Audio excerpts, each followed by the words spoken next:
Aimez vos ennemis. Bénissez ceux qui vous maudissent. Faites du bien à ceux qui vous haïssent. Priez pour ceux qui vous persécutent.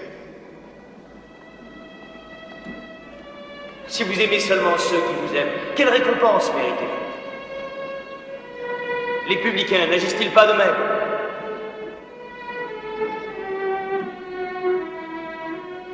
Si quelqu'un vous frappe sur la joue droite, présentez-lui aussi l'autre. Si quelqu'un veut prendre votre tunique, laissez-lui encore votre manteau. Donnez à celui qui vous demande. Ne vous détournez pas de celui qui veut emprunter de vous. Ne faites pas à autrui ce que vous ne voudriez pas qu'on vous fît à vous-même. Ne jugez point, afin que vous ne soyez point jugés. Ne condamnez point, et vous ne serez point condamnés. Pardonnez, et vous serez pardonnés.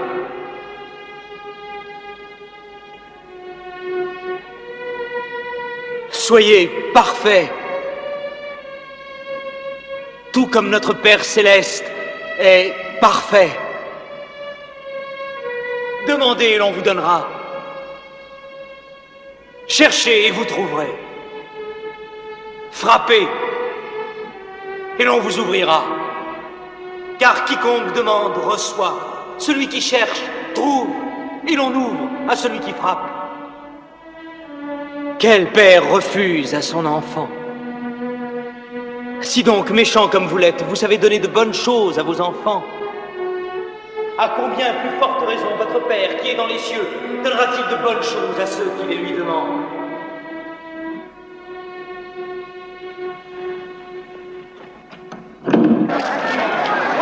Pense-t-il? Lapidons-la! C'est une tristesse!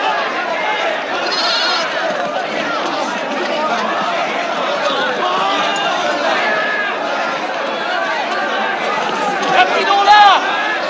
Qu'est-ce que signifie ce bruit? C'est une pécheresse! C'est une femme adultère! Elle doit être punie selon la loi! Conduisez-la au maître!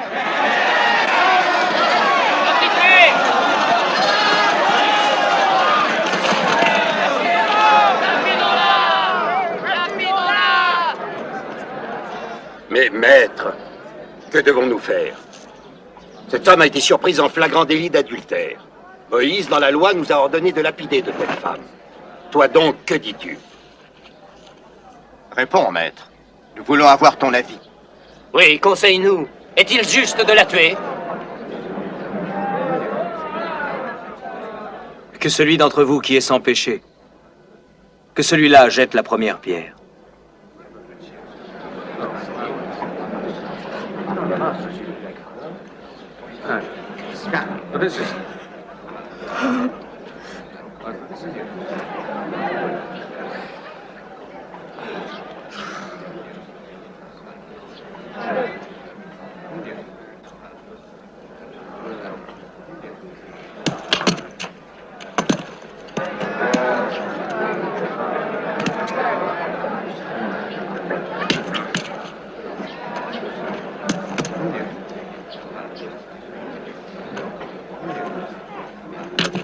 Allez, viens.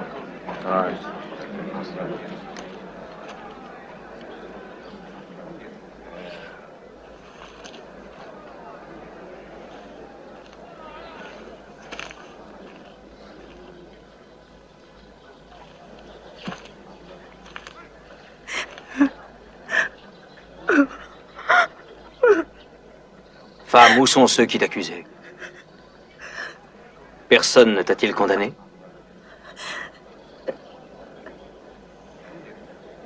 Non. Non, personne. Je ne te condamne pas, moi non plus. Va. Et ne pêche plus.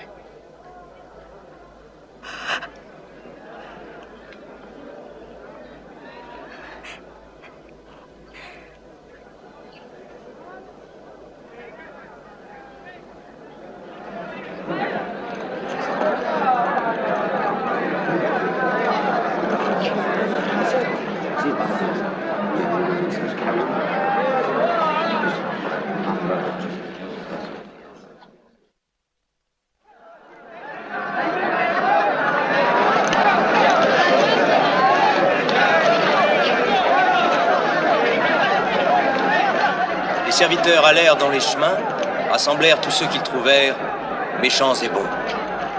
Regarde, on dirait le centenier. Et la salle des noces fut pleine de convives.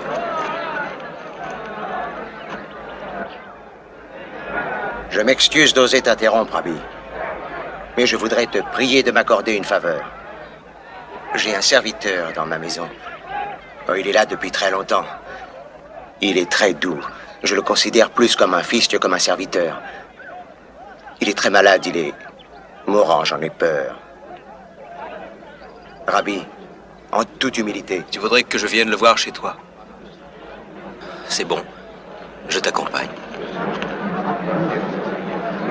Non. Je ne suis pas digne que tu entres sous mon toit, ô Jésus.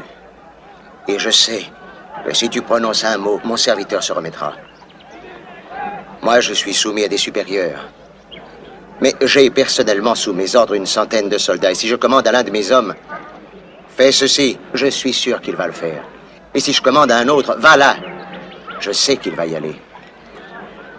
Inutile que je le voie. Je le sais, c'est tout.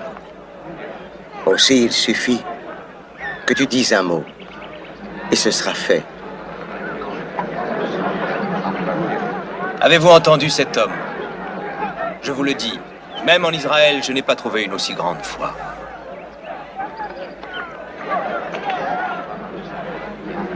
Rentre chez toi. Ta foi a guéri ton serviteur.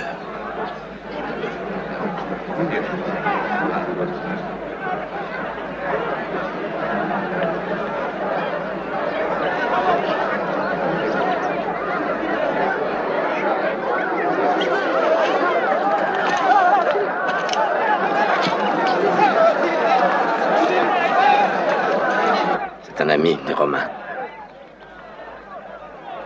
Les ordres sont changés.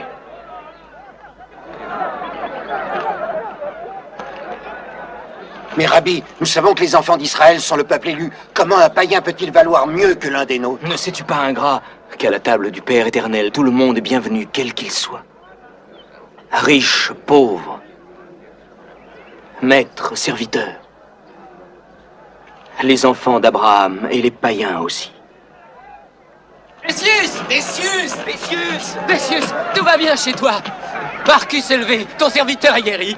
Qu'est-ce que tu dis? Oui, viens vite! Mais viens, tu le verras de tes yeux. Je n'arrive pas à le croire, il est guéri! Alors viens, Décius! Il t'attend, rentre chez toi! Viens! Écoute, Israël, le Seigneur, notre Dieu, est le seul Seigneur. Dieu seul est notre Dieu. Le Seigneur est grand. Le Seigneur est saint. Célébrez ensemble la grandeur du Seigneur. Exaltons ensemble sa gloire. À toi, Seigneur, la grandeur et la puissance et la gloire. À toi appartiennent le triomphe et la majesté au ciel. Intervenir? Oh, tout au moins pas pour le moment.